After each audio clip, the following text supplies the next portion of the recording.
ನಿಮಗೆ ಎಲ್ಲೋ ಒಂದು ಕಡೆಗೆ career defining role career defining role ಅಂತಕ್ಕಂಥ something that could challenge your talent potentiality ಅದು ಸಿಕ್ಕಿಲ್ವಾ, ಅಥವಾ ಎಲ್ಲೊಂದು ಕಡೆ ನಿಮಗೆ ಗ್ಲಾಮರ್ ರೋಲ್ಸ್ ಮಾತ್ರ ರಿಸ್ಟ್ರಿಕ್ಟ್ ಮಾಡಿಬಿಟ್ರ, ಅಥವಾ ಆ ರೀತಿ role career defining roll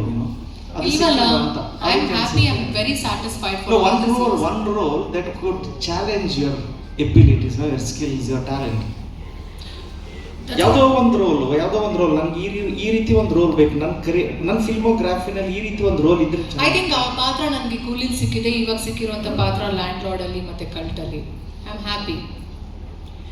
in fact ಆಯುಷ್ಮಾನ್ ಭವದಲ್ಲಿ ಒಂದು ಅದ್ಭುತವಾಗಿರುವಂಥ ಪಾತ್ರ ಸಿಕ್ಕಿತ್ತು ನನಗೆ. I am not regret about my characters or my films. I am very happy and I am very blessed. ಒಳ್ಳೊಳ್ಳೆ ಪಾತ್ರ ಸಿಕ್ಕಿದೆ, ಕೆಲವೊಮ್ಮೆ ಒಳ್ಳೆ ಸ್ಕ್ರಿಪ್ಟ್ಗಳು ಸಿಕ್ಕಿದೆ. ಬಿಕಾಸ್ ಸಿನಿಮಾದಲ್ಲಿ 20 minutes or 25 minutes or 2 hours ನಾವೆಷ್ಟು ಡ್ಯೂರೇಷನ್ ಸ್ಕ್ರೀನಲ್ಲಿ ಇರ್ತೀವಿ ಅಂತಲ್ಲ, ಎಷ್ಟು ಇಂಪ್ಯಾಕ್ಟ್ ಆಗುತ್ತೆ ನಾವು ಮಾಡುವಂಥ ಪಾತ್ರ ಮುಖ್ಯ ಆಗುತ್ತಲ್ವ. ಸೊ ಆ ಥರ ಪಾತ್ರಗಳು ನಮಗೆ ಸಿಕ್ಕಿದೆ. ಆ್ಯಂಡ್ ಇವಾಗ ಐ ಥಿಂಕ್ ಪೋಸ್ಟ್ ಕೂಲಿ ಆದಮೇಲೆ ಕೂಲಿ I am totally happy with the character what I was given. And I think ಎಲ್ರಿಗೂ ಗೊತ್ತಿದೆ ನನಗೆ ಸಿಕ್ಕಿರುವಂಥ ಅಪ್ರಿಸಿಯೇಷನ್ ಆ ಸಿನಿಮಾಗೆ, ಆ ಪಾತ್ರಕ್ಕೆ. ಹಾಗೆ ಇವಾಗ ನನಗೆ ಲ್ಯಾಂಡ್ ಲಾರ್ಡಲ್ಲಿ ನಿಂಗವ್ವ ಆಗಿರ್ಬೋದು ಆ್ಯಂಡ್ ಕಲ್ಟಲ್ಲಿ ಈ ಪಾತ್ರ ಆಗಿರ್ಬೋದು.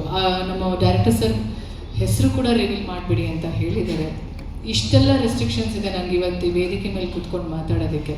ಸೊ ಎಲ್ಲದಕ್ಕೂ ರೆಸ್ಟ್ರಿಕ್ಟ್ ಮಾಡ್ತಿದ್ದಾರೆ. I am very happy sir. ನೀವು ಹೇಳುವಂಥ ಪ್ರಶ್ನೆಗೆ I think you got the answer.